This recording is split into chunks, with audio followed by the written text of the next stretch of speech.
Bismillahirrahmanirrahim. Assalamu alaikum, dear students. I am Mr. Kadim Khan and I am a lecturer in the Institute of Computing, Quart University of Science and Technology. Today we will take lecture number 23 of the subject of visual programming, in which we are going to discuss input and output streams in Visual C Sharp.net, and this is the part first of this lecture because this topic is very much vast, so that's why we have divided these topics into two different parts. And also this topics is very much important because the next lectures after these two lectures will be the network programming in C#.net. And for the network programming you must have the idea of the streams in Visual C#.net.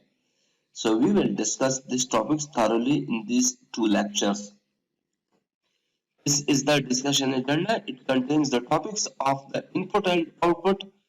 Then we have the streams in C#.net. Then we have handling exceptions in the C#.net streams.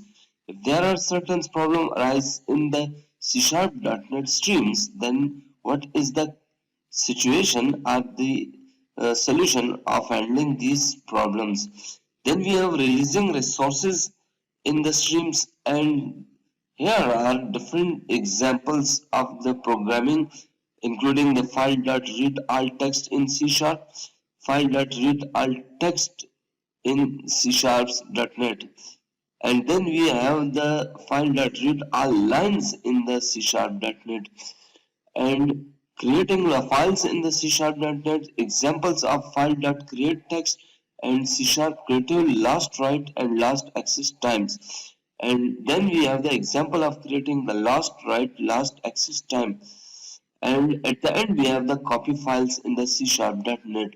So all these topics are very much important and very much necessary for the network programming, where we want to transfer the files from one computer to another computer, or from the server side to the clients, or from the client to the server sides. So that's why these topics are very much important for network programming. So what is the input and output? Basically, in simple words, the input output applies on the computer system, where the computer takes inputs from the user, and then the processing input is generated, and the output is generated for the end user.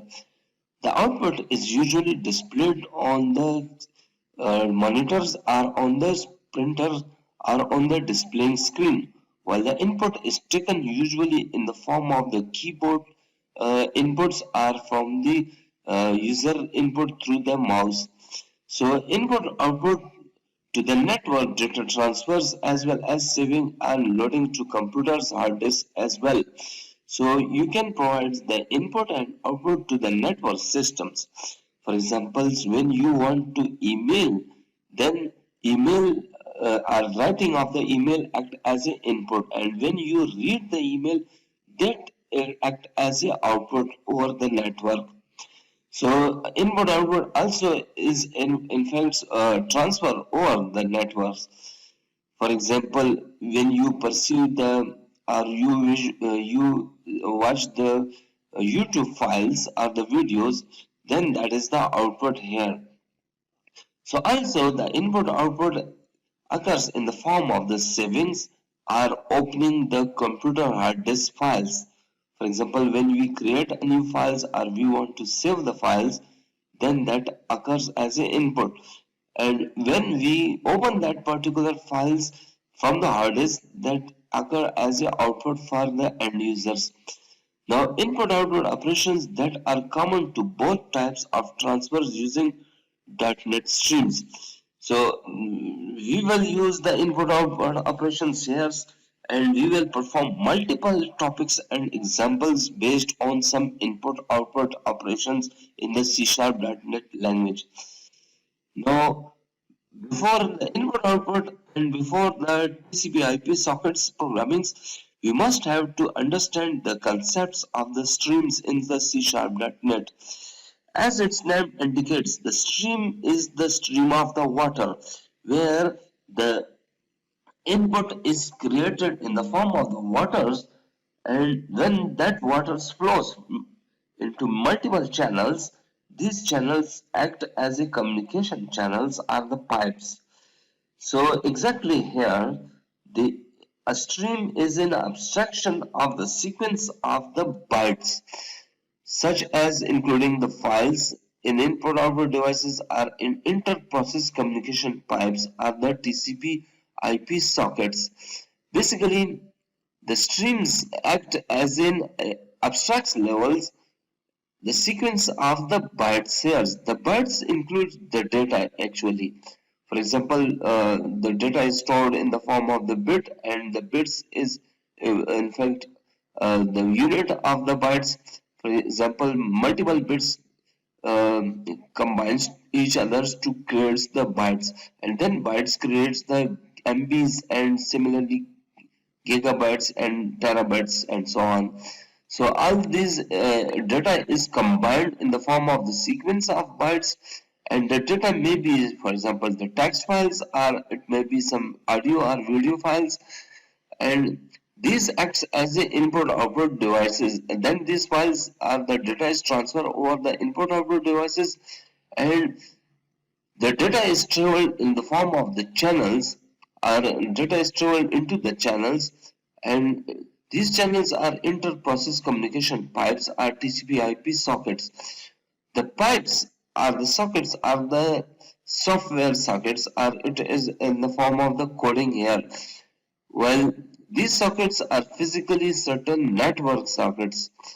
So here we will use different streams to make the sockets.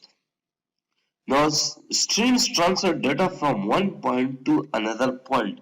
So basically, streams are the communications procedures or communication methodologies which transfers or convey the data from input device to the output device. So streams are also capable of manipulating the data. For example, they can compress or encrypt the data. So basically, we have multiple streams here. The streams are used to encrypt, and then on the receiver side, these streams also decrypt the data. So here, the data is traveled in the form of certain unreadable formats because of the security. So we have in the C#.NET a namespace or a package that is called system.io namespace. The system.io namespace is responsible for the system.input-output operations here. This namespace containing multiple sort of the classes, and the classes contains multiple types of the functions, and these functions perform the streamings in the C#.NET. So basically we have multiple namespaces, and this enables the reading and writing of data on the data streams and files with the lower level methods in classes such as the stream reader and stream writer. So we have two different classes here. One is the stream reader of the system.io, and second one is the stream writer of the system.io as well. Stream reader is responsible for reading the data from the inter-process communication pipes or the TCP/IP sockets, while the stream writer is also responsible for the writing the data over the sockets or over the communication pipes. So these two are very much important classes in the C#.NET. So here we will discuss these classes and these classes multiple function in with our programming examples. Now, sometimes the exceptions may arise in streams. The exceptions are runtimes errors, and they must be resolved. So our input-output operation can run into multiple sort of the exception. For example, one common exception is the file not found exception or unauthorized access exceptions. The file not found exceptions may arise when the particular file is not available, or when there is a certain problem while reading the files, for example, the format issue as well. Also, the exception of unauthorized access exception may arise This exception occurs when we want to read certain files which is physically protected, and there is a security locks on the file that unauthorized users cannot access that files. So that's why the network will not be able, or the input streams will not be able to read that particular files. So unlike Java, C Sharp does not force the programmer to manually handle the exception, while the Java in fact use the manual handling of the exception, while the C Sharp uses the CLR exception handling techniques. So CLR is the common language runtime technique. Basically, the CLR works to handle the file exceptions here if there is certain problem arise during the runtime's execution of the program. So if the execution is not manually handled, then the CLR tries the cache finally blocks constructs to handle the exceptions here. So when the exception arises, then at the end we must have to release the resources. So there may be certain resources, for example, printer is one of the resources. We must have to release that particular resource here. So input output resources must be released. So the resources can be released manually in the final class with the dispose function.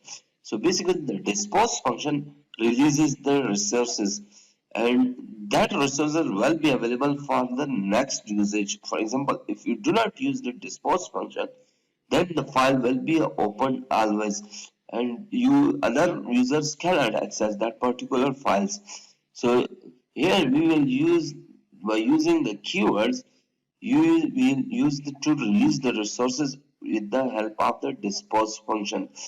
So also the methods in the file class releases the resources for us as well.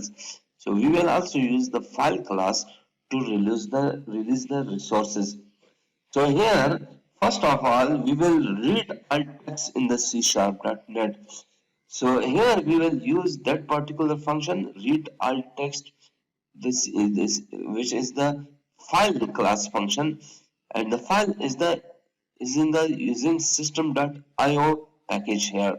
So this file class provides the static method for creating, copying, deleting, and moving, and also opening of a single files, and that also adds in the creation of the file streams objects. So file.read alt text is responsible for reading the alt text from that particular files, which is in fact passed here in the constructor of this files, and it is not suited for reading very large files. For the large file, you have another functions which we will cover in the next slides. This is the example of file.read alt text in the C sharp.net. For example, if we have the thermoply, the txt of this is the files here, and we want to read this text. So here we will use this code here. First of all, we need to declare the libraries. First library is the using system, which is the top level libraries. All other libraries or classes are inherited from the system class. Then we are using system.io. This library or the package is responsible for the file class. So using system.io is the input output library. Then we are using system.text library. Using system.text library is used to for encoding, that is encode UTF-8 types of files here. So it include all sort of text here.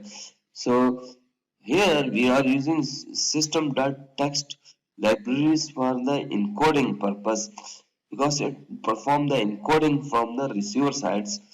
Next we have namespace. Namespace contains multiple classes here, and the name of this namespace is read file into strings. And in this namespace we have our first class program. It is a public class program. Then we have the public static void main function. There must be at least one function in every program, that is the main function, and The execution of the program starts from the main function. Then we have strings args. Args, this main function include a parameter of the strings, and this parameter defines the number of program statements in the form of the arrays. This is the body of the static void main. Then we have var path is equal to @e and then colon, that is the backslash thermoplastic.txt. Here we have just initiated a file from the hard disk which is in the E directory, and at the rate says that there is just one slash. If we remove this at the rate, we need another slash here, that is the double slash is required here. And this is the var variable. Var is the in fact open variable. When you provide any data to this particular variable, this will become the data type of this variable. Then we have another var variables. Text is equal to file dot read all text, which is the function which reads all text files or text from that particular files, and the file is provided in the parameters path comma encoding u.utf. You can also directly pass this strings path here as well. That means that this function is responsible for reading all text files here, but this will read only the txt files which is utf-8. So it cannot read the images etc or the tables or the list files. Then we have console.writelines txt. This will display all the text here. So all the text here will be displayed here. Dear students, we will execute these examples in our Visual Studio. For this purpose, you need to press the escape buttons of your slides. Here, launch your Visual Studio. So I will launch my Visual Studio here.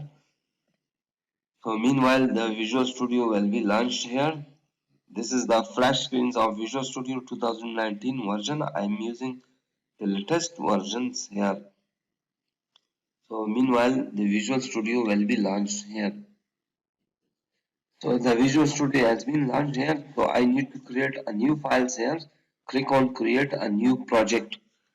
So meanwhile, the new project in the Visual Studio will be created here for us.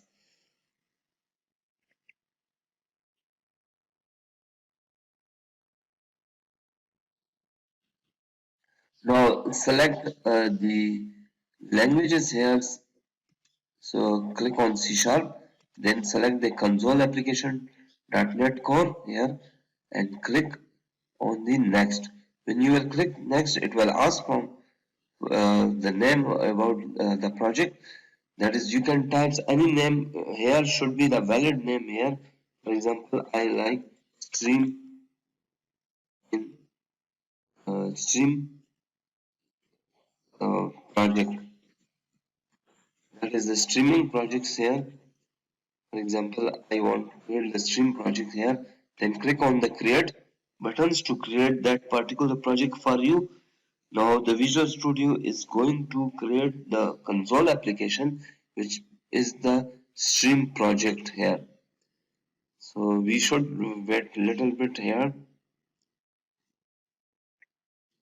So Visual Studio has created a project with the name of stream projects here. First of all, we need to include our libraries here. So first library was system.io. So system.io. This is our first library. Make sure that it should be according to the syntax of the programming. Next, using system.text library. This is our second library. Now here we should delete this line here. First one was the var path is equal to, then we have the iterate symbol. Here we will provide the path here. The path will be certain path of that particular file. So here, for example, we can find out any files here. For example, here is the file of the txt. So just copy its names from here. You should copy the exact names and then you have to paste the name here. So this is the file that we will want to read. Next, again we will var and here we will read the data. So data is equal to. So here we will use the file class here, file dot file dot read all text. Read all text function will read all the text. Now it takes the path here, so that's why just I will pass the path here. So you can also provide the encoding standards here, but that is not necessary and not important. So now I want to display this data on the console. So I will write system dot console. There is console dot write and just pass that data that data parameter here in the dot write function. Now my code has been completed, so I have performed the coding here. Now to execute this code, I need to to compile and run this code. To execute this code, click on the debug menu, click on start without debugging. So when I click on start without debugging, I saw the text here that the Battle of Thermopylae was the fought between aliens of a Greek city-states led by King Leonidas of the Sparts and the Persian, etc., etc., and up to the invasion of the Greece. This is the contents of the text of the files, and at the end, this is the path where this program lies. The exit path here and with code with zero errors. There is no errors, so press any key to continue or close this window. When I press this again, I will go towards the code of this program. Now this was the file that we opened. If I double click here, the same text is here. So that means that we have successfully opened that particular path files in the C#.NET. Now we will resume our slides for the next topics. So just here we will resume the slides here. So this is the output that we have seen here. Next is the file.read all lines in C#. So this is another methodology to read the all lines of the files. So this functions opens the text files and read all lines of the files into a strings array, and then also it closes the files so that the resources will be deallocated. So file.readAllText is in fact a method or a function which is required to read the files in the C#.NET, but it should not be used when dealing with the large files, including, for example, images, or including, for example, the tables or the list, etc. This is the examples here which perform the same operation as in the previous slides. Here we have the path which is of the same files, and the file is in the E directory. Then we have the array of the strings. String lines is equal to file dot read all lines, and then we have the path here. So this will read all lines, and all the lines of the files will be assigned to the string arrays lines. Now here we are using the for each statements. For each is a counter loop statements, and in fact this loop will be executed until the number of lines. So for each string lines in lines, while lines is the arrays here, so every element of the arrays are counted here, and the loop is executed until the number of lines here. Now the for each loop has a body. where we want to display the contents of this file. So console.write lines and line, which is in fact the each and every strings, that is the line strings in the files, and then each and every lines will be displayed here. Next one is the create file in C#.NET. Create file is in fact a function which creates the files here. So this function creates a files which is of the UTF-8 encoded text. So if the file is already exists, its contents are overwritten here. So it will be overwritten here if that file is already existing. Now here you can see that we have packages using system, which is the libraries. Then we have another library using system.io. System is the top level libraries, while system.io is the child, or in fact another library used for the input output operation. Then we have the namespace console app7s. The namespace is in fact representing the project, and the namespace consists of multiple classes. Here we have only one class, public class program. It is a class, and here we have not specified any access specifier. That's why by default it is the public. Now static void main string args. This is the void main function. Every program must have a void main function. Then we have the var path. Here we have a file with the name of cars.txt, and this is assigned to the var variable of the path. So basically path is a variable which is of the data type var, and it data type will be defined in the during the execution time, because or during the run time. So it is a generalized data types, and it depends on the values that is assigned to the path here. Now, using streamwriter sw file.create text.